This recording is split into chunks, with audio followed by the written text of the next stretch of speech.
And please, let us not allow this passion to address corruption short-lived. It should be a long-term engagement. Huwag po natin pabayaan na nakawin nila ang kinabukasan ng ating mga kabataan. Huwag natin pabayaan na nakawin nila ang kinabukasan ng ating bayan.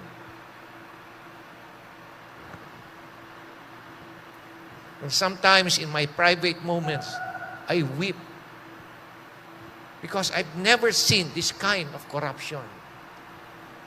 Nakita ko yung mga extortion, mga pangikikil.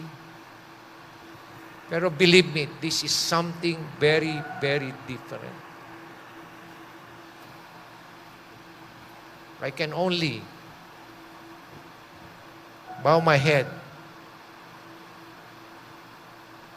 and express my frustration. It's a sacrifice. Sometimes I think the safety of my family. Napakahirap labanan ang korupsyon. Dahil lagi na lang may mga taong wala nang ginawa kundi mamulitika at sirain pa yung ating reputasyon. Ganyan na kagago ang sistema natin dito.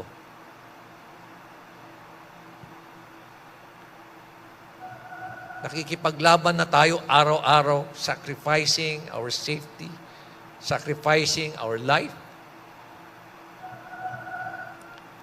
Pero may mga tao pa dyan na walang konsensya, na walang ginawa, kundi puro na lang politiko ang pag-iisip.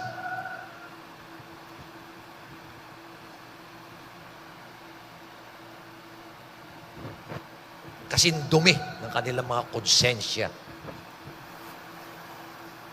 They're no different from these very powerful people who continue to destroy our nation.